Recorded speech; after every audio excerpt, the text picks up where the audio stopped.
Eu quero vos falar de um assunto que há alguns dias já está se formando na minha cabeça aqui. Sobre o não de Deus. Sobre quando Deus não aceita o nosso não. Esse assunto ele pode ser aplicado em diversas áreas da nossa vida, da vida da igreja, mas eu quero me ater aqui nessa noite, nesse breve estudo, àqueles que Deus chamou e por alguma razão, por alguma situação externa ou interna, eles querem desistir, eles querem parar. O pastor está falando para obreiro e para crente. Para obreiro e para crente, porque obreiro também é crente. Né? Então, às vezes, nós esquecemos de quem Deus é. Nós imaginamos que Deus atende os nossos caprichos. E há uma filosofia aí, discutível, que nós somos os senhores da nossa vida. É nós que manda, é nós que, se eu quero, eu faço, se eu não quero, eu não faço. Pois é, você está errado. Você não manda nada, você não quer nada. Se Deus falar que você vai, você vai. Ou com a perna quebrada, ou com o braço quebrado, ou sem braço, ou sem perna, você vai. Deus é soberano. E é baseado nesta soberania que eu quero me ater neste assunto, e quero usar aqui 3 exemplos, se der tempo de usá-los, de usar esses exemplos. Mas antes eu quero ir lá para o texto de Jó, capítulo 42, versículo 2. Bem sei que tudo podes. Não esqueça disso, irmão. Obreiro, não esqueça disso. Líder, não esqueça disso. Deus pode tudo. Vamos repetir isso? Deus pode tudo? Vamos lá? Deus pode tudo. Agora, para você crer que Deus pode tudo, só você crer, não o seu vizinho aí. Vamos dizer de novo. Deus pode tudo.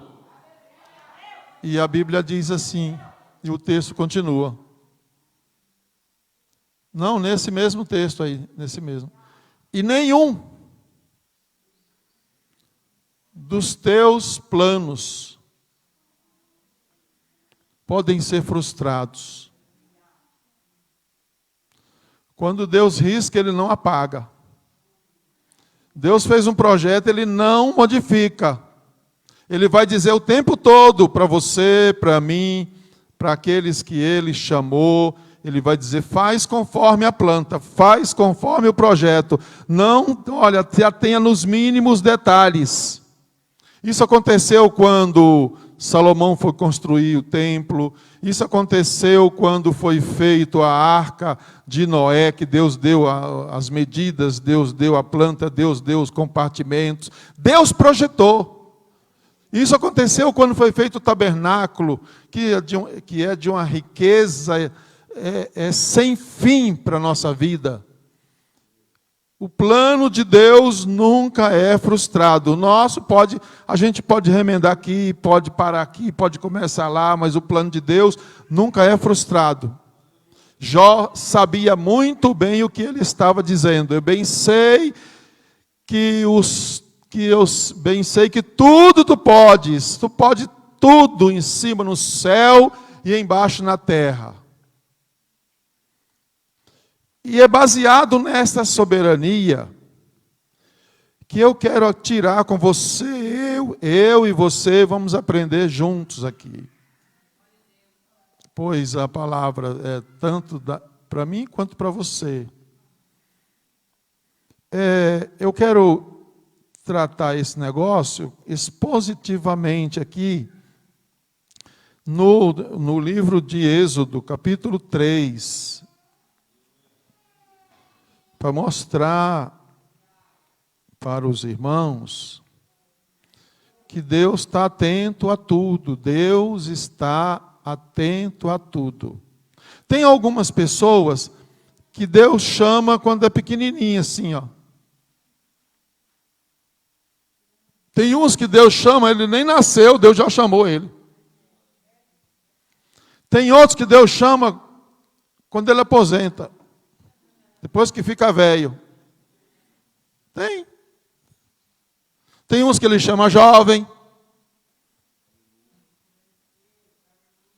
Porque Deus não segue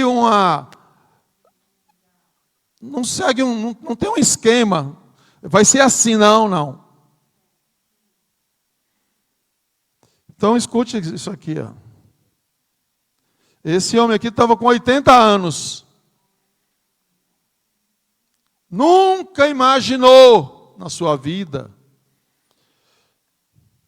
que ele poderia se encontrar naquela situação. Para as pessoas que estão aí fora, o mundo é uma gangorra. Uma hora você está em cima, uma hora você está embaixo. Uma hora está em cima, uma hora está embaixo. Para quem é chamado por Deus, não tem esse negócio. Uma hora está em cima, uma hora está embaixo. Deus coloca em situações de aprendizado. E aqui, o texto diz em Gênesis, em Êxodo 3, eu vou começar do 10, porque os irmãos já conhecem a história aqui. Eu já vou começar do 10. Depois eu dou uma pinceladinha no contexto. E ele diz assim: vem agora, e eu te enviarei a Faraó. Depois de toda aquela manifestação, depois de toda aquela teofania, depois de toda aquela demonstração de poder, Deus diz assim: olha, eu vi a aflição do meu povo,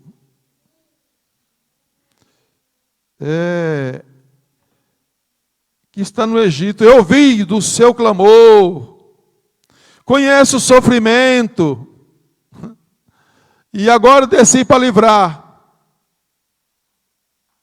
Se Deus falasse isso para mim e para você, você dizia assim: mas Senhor, o Senhor já desceu mesmo, agora termina o trabalho. Não.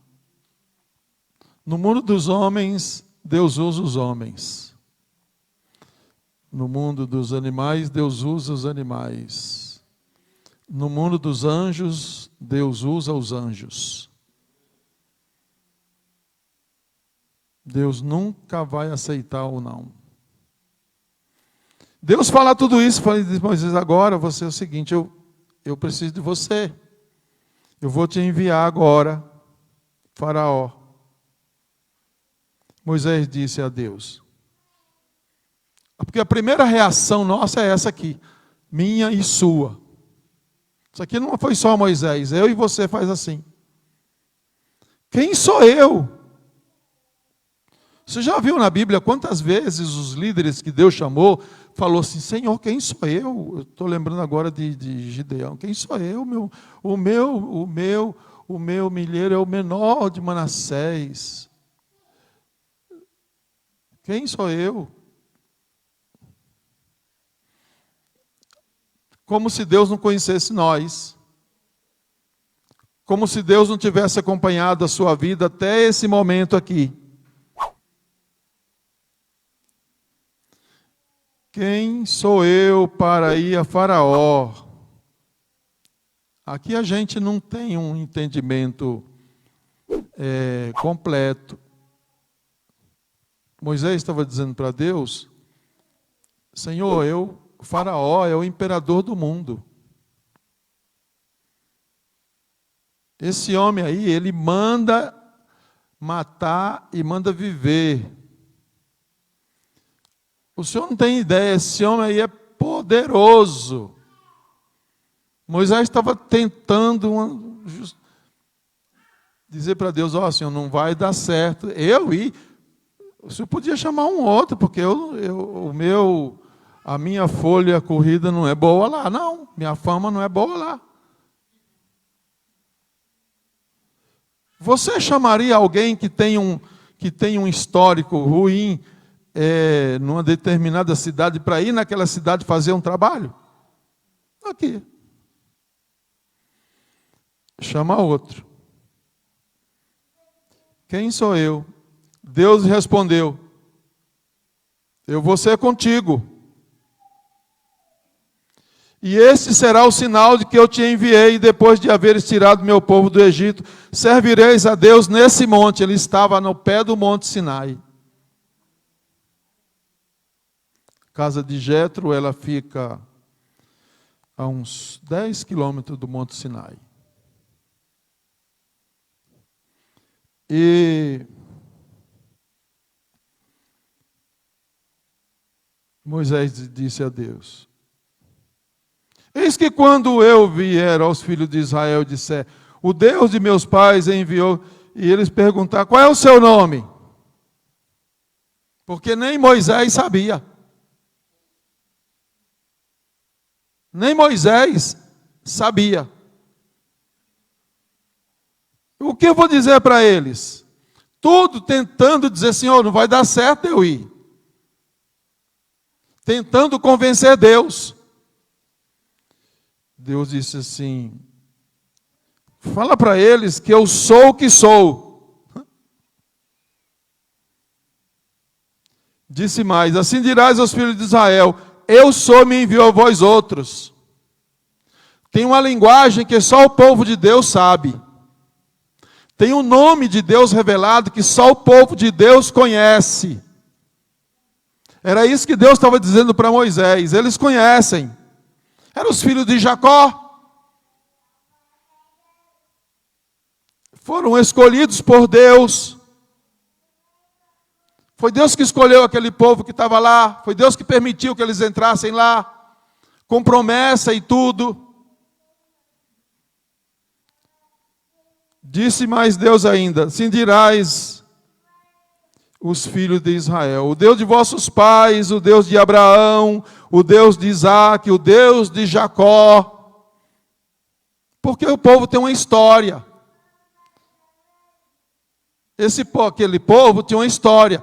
Esse povo aqui tem uma história, que já faz 2000 anos de história. E às vezes a gente esquece que Deus que está conduzindo esse povo pelo meio do mundo, pelas crises, pelas perseguições, às vezes os líderes querem desistir. E aqueles que estão sendo chamados para repor,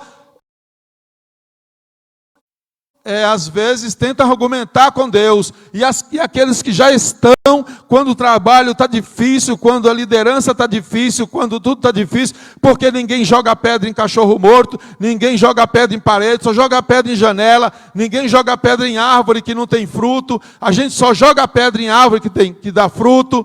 Quando essas coisas acontecem, se aborrece, porque a gente é humano, e às vezes até a gente tenta, Deus, você não está vendo? Deus está vendo, irmão, mas Ele não vai aceitar não.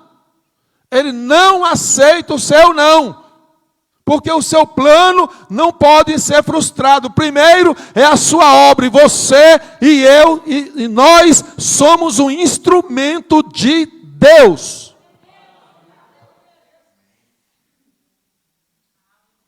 O que mais?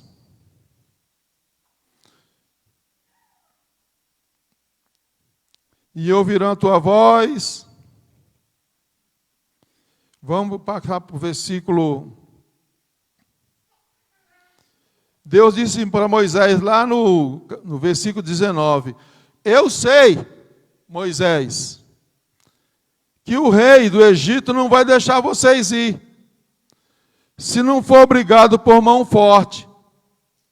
Mas deixa eu te dizer, eu vou estender a mão e vou ferir o Egito. E depois ele vai deixar vocês ir embora. Deus dando todas as garantias, porque é isso que ele faz. Quando ele chama você, e Deus não chama você, ele não joga o laço na rua e o primeiro que passa, ele aperta o laço. Não, Deus chama você nominalmente. Deus aponta, Deus chama você pelo nome. Pelo nome. Deus chama você pelo nome. Deus não joga o anzol, o que vier, vem. Não é assim não. Ele sabe como escolher. Às vezes escolhe uns que é de família tradicional. Às vezes escolhe uns que são gente ruim demais. Que só o sangue do Cordeiro. Às vezes Deus manda ele para a prisão, né? Às vezes Deus põe ele lá na Cracolândia.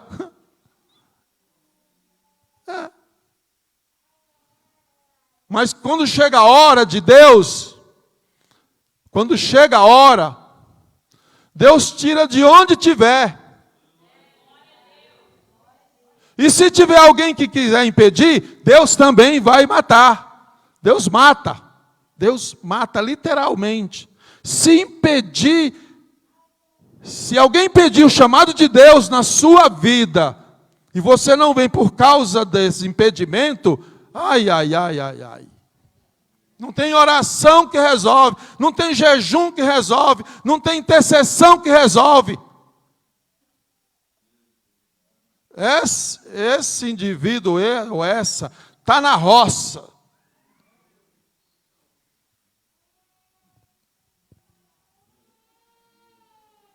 Há uns tempos atrás, eu ouvi um testemunho, para ilustrar isso aqui que eu estou dizendo. A família dizia assim: pastor, não dá para me servir a Deus. O meu menino, ele está dando muito trabalho. Está dando muito trabalho, não sei o quê, aquela coisa. Toda vez que pastor, meu menino tem que ficar lá. O que Deus faz? Não, isso é forte demais. Isso é forte demais, Denis. Não é assim não, tu fala assim não.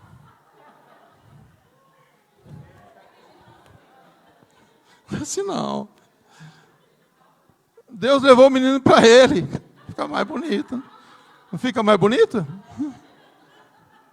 Matou mesmo, mas levou para ele.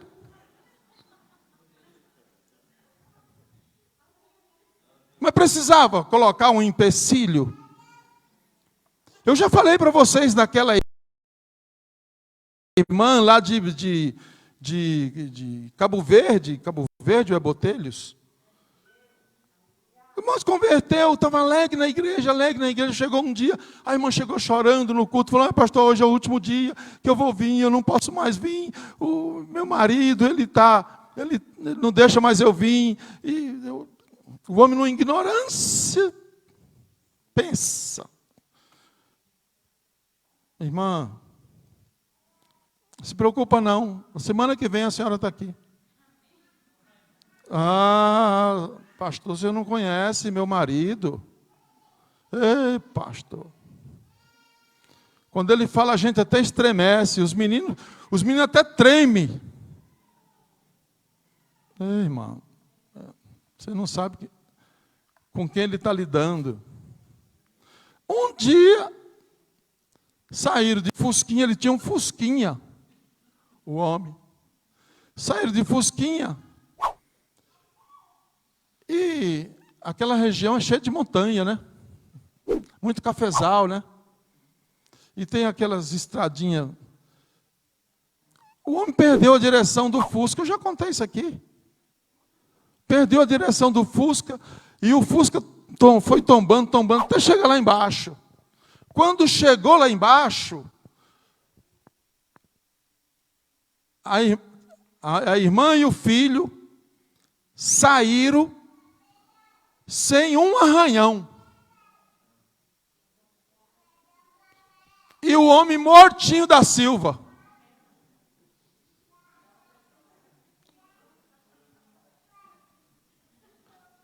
A irmã nem chorou.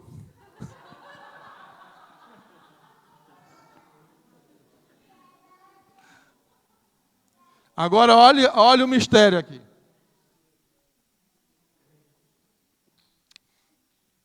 No dia do velório,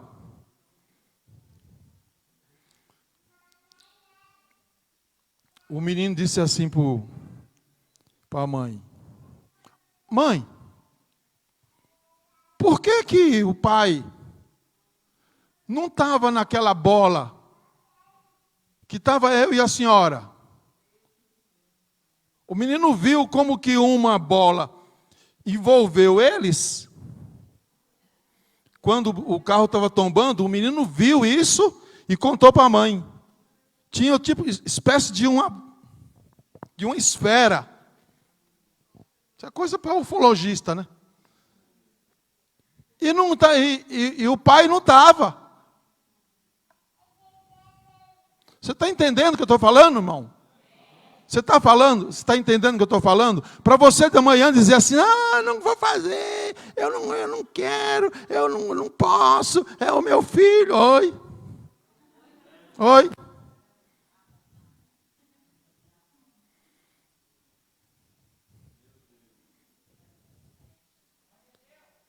Não diga não para Deus, irmão. Você não vai ganhar, não.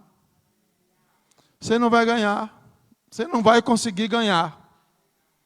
Seja onde for, irmão, está difícil, lá não está ruim, lá é terra terra de Lodebar, como fala, terra de Irão, aquelas terras que Salomão deu para Irão, que só tinha sal. A terra que ele deu era próximo do Mar Morto. Salomão não era nada bobo, né? Deu um monte de terra para Irão. Irão falou assim: meu irmão, o que eu vou fazer com essas terras? Isso aqui só tem sal, não cresce um mato, não cresce nada.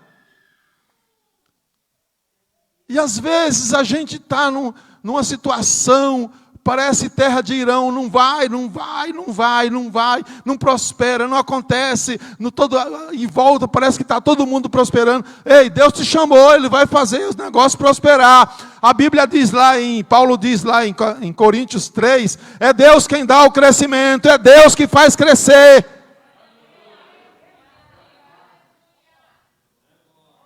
E quando crescer o negócio, a glória não é sua, a glória é de Deus.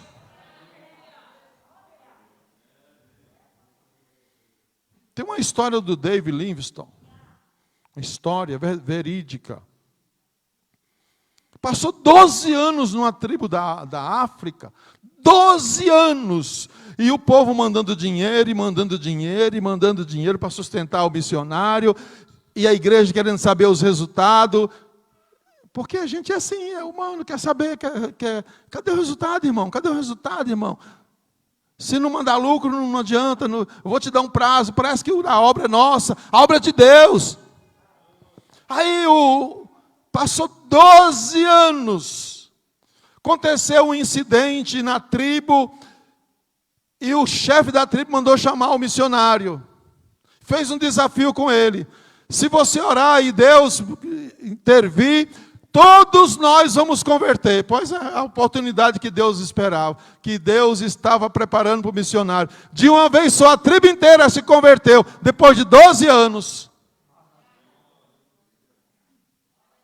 Mas se o homem desiste, Deus, nem para desistir a gente pode. A gente não tem direito nem de desistir, porque quantos de vocês queriam estar aqui? Hoje vocês entenderam, mas quantos queriam estar aqui? Quantas mulheres, irmãs, falam assim: eu casar com pastor, Deus me livre, Deus me livre, Deus me livre. Casar com obreiro. Quantos queriam estar aqui? Se eu deixar você contar a sua história, Será que nós íamos ouvir? Irmão, eu estava em casa, não tinha nada para me fazer, os programas do Faustão, do Gil, do Silvio, estava ruim demais, eu já sabia de tudo. Eu resolvi vir para a igreja, aí eu resolvi aceitar Jesus. Foi assim a história? A sua história foi assim? Alguns veio puxados, assim, sabe quando empaca e Deus vai puxando a corda e ele vem arrastado? Muitos são assim, a maioria é assim, não queria estar aqui. Quando entendeu o plano de Deus, aí ele vai dizer, glória a Jesus, glória a Jesus, glória a Deus, glória a Jesus, só depois que entende. Foi Deus que escolheu você, você não pode, você não tem como dizer não. Você não tem esse direito, ninguém tem esse direito. Deus chamou, está chamado, obedece, diga sim para Deus, diga sim para Deus, diga sim para Deus. E deixa o resto com Ele. Mas não vai ser mil maravilha. Não vai ser mil maravilha. Moisés disse assim. Agora Moisés está argumentando com Deus, está dizendo assim. Respondeu Moisés, depois de tudo que Deus disse, que ia fazer, que ia estar com ele, que Faraó não ia deixar ir, mas depois ele ia operar, e eles iam sair com ouro, com prata, com riqueza do Egito. Depois de tudo isso, foi o maior registro de uma chamada, o chamado dizendo não, e o chamador dizendo sim, só que o chamador era Deus.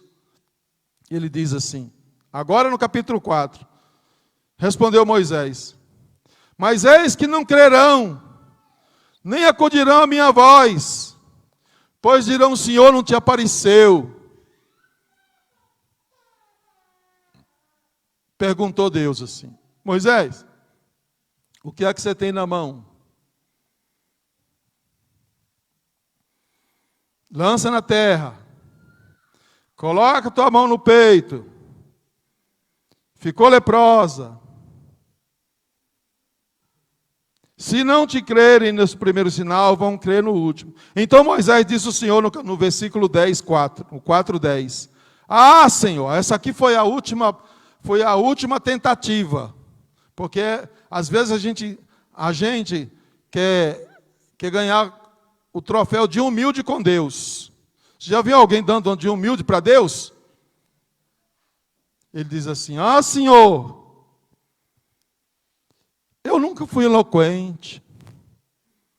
Quantos estão usando essa mesma palavra de Moisés e Deus? Não. Eu nunca fui eloquente, nem outrora, nem depois que falasse ao teu servo, sou pesado de boca e de língua, olha a minha boca, eu falo o que eu penso, eu falo o que vem na minha mente. Deus fala assim, ô Moisés, quem fez a boca do homem? Esqueceu? Quem fez a sua boca? Quem fez o mudo? Quem fez o surdo? Quem fez o que vê? Quem fez o cego? Não sou eu, Senhor? Aí Deus diz assim, vai agora, e eu serei com tua boca.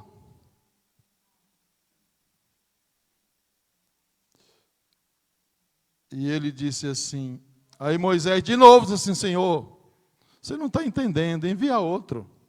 Versículo 13. Ele, porém, respondeu ao Senhor, envia aquele que has de enviar, menos a mim.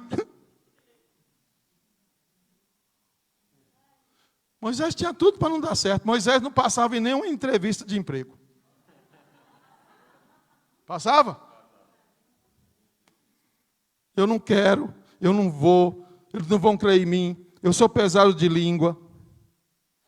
Quem é que, se eles perguntar quem me falou, que eu vou falar o quê? Quer dizer, eu não tenho mensagem para falar.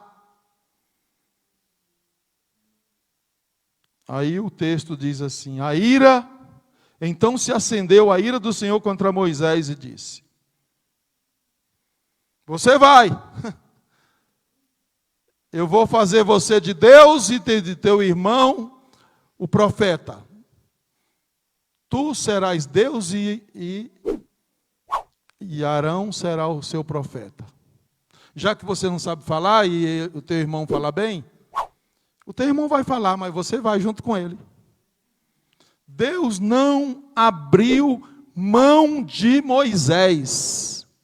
Depois de todos os argumentos, eu estou indo rápido aqui para mim ir para um outro exemplo. Depois de todos os argumentos, por que eu estou dizendo isso hoje? Porque eu não preciso ser profeta para saber que nesse tempo as pessoas ficam em dúvidas se Deus chamou, se Deus não chamou. Porque agora nós vamos viver um avivamento, nós vamos viver um tempo de trabalho intenso na obra de Deus, e é nesse tempo que Deus chamou você, que nem fez com a rainha Esther, colocou lá naquele tempo para ela ser usada, naquele momento, é hoje o momento que Deus precisa de você, está chamando você, não invente desculpa, não diga não para Deus, porque Deus não aceita o seu não, Deus não aceita o seu não. Ouça bem, ó, meus lábios aqui, ó, para você não ter dúvida. Deus, ó, o Deus do céu, que está aqui, que está falando com você aí, Ele não aceita o seu não. E ninguém está preparado para resistir a Deus. Você vai, nem que seja arrastado. Então comece a se movimentar, comece a se mover. E isso não depende do pastor, não depende do ministério, não. Começa a pôr a mão no arado e trabalhar para a obra de Deus. Deus não vai aceitar, não. Ele é o Senhor. Ele é o Senhor da obra e é o Senhor de mim e de você. Tudo será como Deus quer. Não tem como questionar. Ou até mesmo tentar argumentar com Ele, porque muitos outros já tentaram. Muitos outros já tentaram. Você quer ver outra situação? Jonas 1:2. Coloque aí, 1:2. Mas antes desse chamado de Jonas, antes desse chamado, os caldeus, povo ruim, pensa num povo ruim, pensa num povo cruel, pensa, hoje a gente diria, pensa num povo endemoniado. Era esses caldeus. Eles entraram em Jerusalém, abriam as mulheres grávidas na espada, tiravam os filhos e batiam nas mulheres com os próprios filhos. Jonas viu isso. Depois, aos jovens, os caldeus tiravam a pele desses jovens vivos e esticava no muro da cidade para colocar terror na população. Foram muitos que eles fizeram isto. Muitos. Expunham a pele dos jovens, dos guerreiros, nos muros da cidade. Jonas viu isso. Aí Deus vem e diz assim, ô Jonas, vai na cidade de Nínive e clama contra ela, porque a sua malícia chegou até mim. Jonas diz não.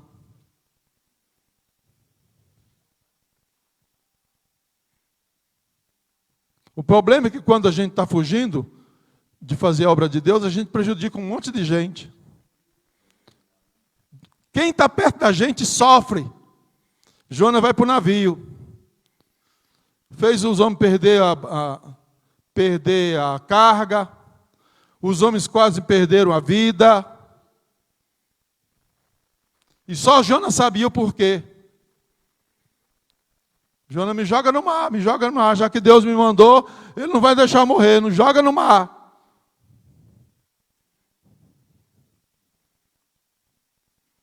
E a Bíblia diz que Deus preparou um grande peixe, que alguns dizem que é uma baleia, cachalote. Mas se Deus tivesse falado também que era uma tilápia, eu também acreditava. Deus preparou esse peixe, engoliu Jonas. Jonas passou 3 dias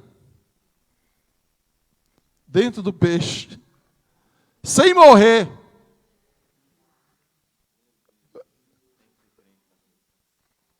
Sem morrer. Por que aconteceu isso? Por que aconteceu isso? Você acha que isso aqui está escrito só como história? Para mostrar para mim e para você. Deus não aceita não. Deus não aceita não. E o Deus faz o peixe vomitar Jonas na praia. No capítulo 3, 2, coloque aí, filho, no capítulo 3, 2. De novo ele diz, Jonas, vai à grande cidade, a mensagem é a mesma.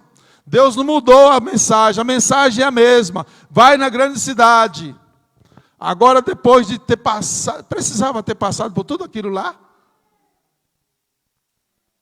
Quando Deus fala, a gente diz sim.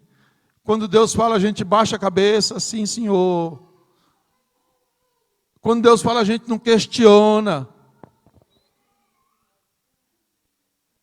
E Jonas vai e fala à cidade. Eu sabia que o Senhor é misericordioso, eu sabia. E a imagem de Jonas, quando chegou em Nínive, era de ver aquele povo matando os seus conterrâneos, matando as mulheres, matando os jovens. E Jonas queria mais, era que eles morressem. Jonas queria entregar a mensagem que Deus mandou para ele entregar. Deus queria que a mensagem de Abacuque, Jonas queria entregar a mensagem de Abacuque. Porque 40 anos depois, Deus manda Abacuque para, Naum, Deus manda o profeta Naum entregar essa mensagem a Nínive. E a cidade foi destruída. Jonas queria estar lá no lugar de Naum. Jonas não queria estar naquele tempo, porque Deus salvou aquela geração, mas a geração seguinte não teve escapatória. Você quer mais? Vou citar mais um exemplo para a gente terminar. Jeremias 1, 4. Jeremias já era de uma família de sacerdotes. Certamente ele viu o trabalho que dava ser profeta. Jeremias 4, 1, 4. E veio a mim a palavra do Senhor dizendo, antes que eu te formasse, essa aí já foi escolhido lá no eterno passado, antes de nascer, te dei as nações, põe o 6.